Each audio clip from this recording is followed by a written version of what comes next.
Top congressional Democrats wasted little time blasting the president's national emergency declaration. House Speaker Nancy Pelosi and Senate Minority Leader Chuck Schumer issued a statement saying, quote, "The president's unlawful declaration over a crisis that does not exist does great violence to our Constitution and makes America less safe, stealing from urgently needed defense funds for the security of our military and our nation. This is plainly a power grab by a disappointed president who has gone outside the bounds of the law to try to get what he failed to achieve in the constitutional legislative process. We call upon our Republican colleagues to join us to defend the Constitution." Now, just as both parties honored our oath to protect the American people by passing the conference committee bill, the Congress on a bipartisan basis must honor the Constitution by defending our system of checks and balances. The president is not above the law. The Congress cannot let the president shred the Constitution. Democratic Congressman David. Man, you hear this bullshit they be talking every day, man. It's like these motherfuckers is just like professional liars, you know what I'm saying? It's wow. Listen. Hi everybody, my name is Mike. This is my YouTube page, MOXy News. Thanks very much for tuning in. I hope you're finding something of value here. I truly do. Okay, so just real quick, it's beyond reality. It's beyond any kind of understanding that Nancy Pelosi and Chuck Schumer could stand up there and accuse the president of shredding the Constitution when it's these people who created the Patriot Act, who passed the Patriot Act, who every year or every couple years reauthorized the Patriot Act, which I think is now called the National Defense Authorization Act, the NDAA,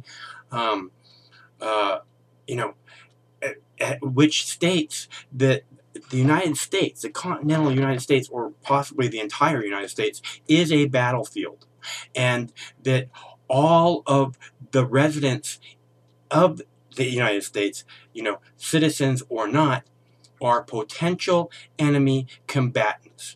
And the reason that they do that, which is completely unconstitutional and just off the charts unacceptable, that they label their constituencies potential enemy combatants, which means potential terrorists. And why do they do this? So that they can authorize the NSA to spy on every single American around the world. Really, every single person around the world basically is what the NSA spies on, and the CIA and the FBI and your local police are all spying on you one way or another, which completely shreds the Fourth Amendment, which is, unreasonable search and seizure. They're naming you as a potential criminal, not as a criminal, but as a potential criminal. So we have to keep track of what it is that you're doing, which is, there is no Constitution. And then they go ahead, and it's not the Democrats. I'm not blaming Nancy Pelosi and Chuck Schumer. It's everybody. It's the Democrats and the Republicans together. Together, this is what I keep saying, they are the biggest enemy to your freedom. Not ISIS, not China, not Russia. The people in Washington, D.C., because you are a threat to them. You are a potential criminal. They see you as potential terrorists who have to be governed. They're not there to protect your freedom, which is the oath that they swear. They don't swear an oath to protect the American people. They swear an oath to protect and defend the Constitution of the United States against all enemies, foreign and domestic. So they're not saying, we're going to protect you, we're going to guarantee you security. That's not what their oath is. Their oath is that we will guarantee the security of your rights. We will, at all risk of anything, we will protect your rights first and foremost. Then they create the Patriot Act, declare you all potential criminals, and there's no more Fourth Amendment. And of course, that's Donald Trump's fault, even though it happened, you know, what, 15 years ago. And because of that, and then they're the ones who every couple of years reauthorize it, which is now the National Defense Authorization Act, and again gives them, and not only that, but funds it so that the Department of Homeland Security, the NSA, everybody's spying on you. Everybody sees you as a potential threat. Instead of you being a good citizen who's just out there to trying to pay your rent and get through your another day, they label you potential criminals.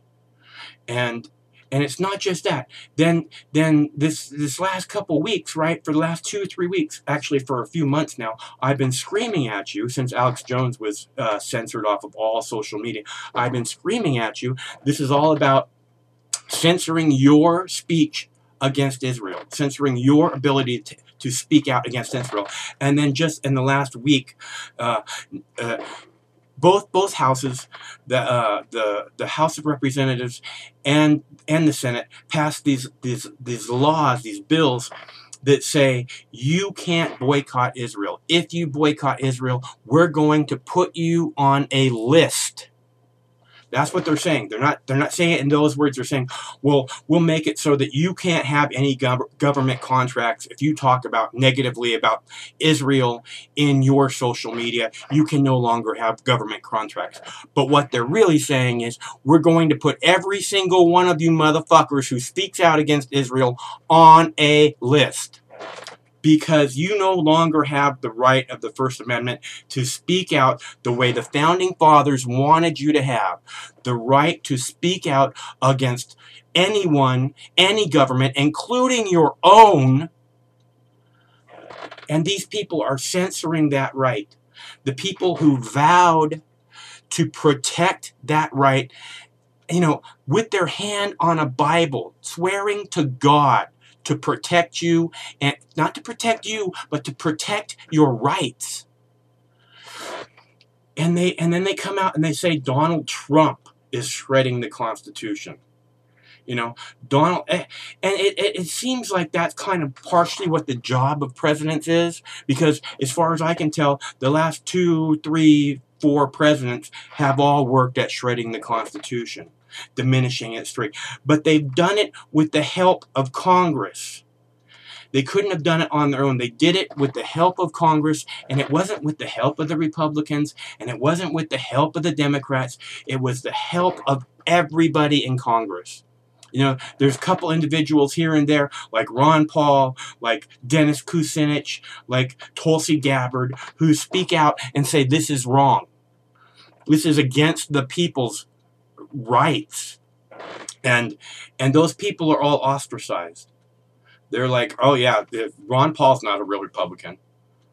Over and over again we heard that. Oh, now we're hearing Tulsi Gabbard's not a real Democrat.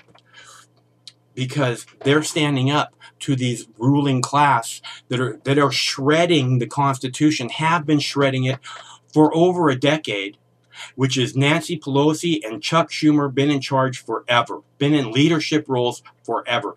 They've been there orchestrating the shredding of the Constitution. They cannot come out and make some statement about Trump shredding the Constitution when it's almost like that's going to be their legacy of their entire career in the United States Congress. So fuck you, professional liars, Nancy Pelosi and Chuck Schumer and Donald Trump. I mean, I have no love of Donald Trump, but this shit is beyond the pale. So it's got to be called out. So that's what I'm doing. So I wanted to say that. I needed to say that. I wanted to make sure you guys understood it, which I'm sure many of you feel exactly the same way the second that you hear this crap. Again, Mox News survives solely on tips and donations from good people like yourself. I know that you're good people. I know that you're smart people. I know that you understand it takes money to do anything in this world. I know that you understand that. It's obvious. There's over 8,800 videos on this one Mox News YouTube page. It's obvious that would take tens of thousands of hours to do. You know, I just want to be able to continue to do it. That's why I have to ask for your help. I want to be able to continue to be here and voice the opinions, actually stand up to protect the Constitution and your rights against all enemies, foreign and domestic, just like the people in this video have sworn to do, but are failing you. I want to do this for you. But and I can only do it with your support. I've said from the beginning, as long as I have the support of my community, I will do this forever. Right now, I don't really have the support. My biggest pain in my entire life is that I feel like I'm not really appreciated by the people that I serve, which is incredibly unfortunate, because I want to be here doing this for you, but I can only do it with your help. So there's clickable links below this video in the text body of the video, where you can go to moxnews.com. It should take less than 2 minutes to make a contribution to Mox News, and it will make a huge difference in my world, in the world of Mox News, in the ability of Mox News to continue on to cover the 2020 presidential election, which is what I really want to make sure I'm able to do. And I will not be able to do it without your support. So please give something back. Okay? Thanks very much for tuning in. Stay cool. One of these days, this war is going to end. It has to end one of these days. It would be awesome if Mox News could be there on that day to celebrate with you all.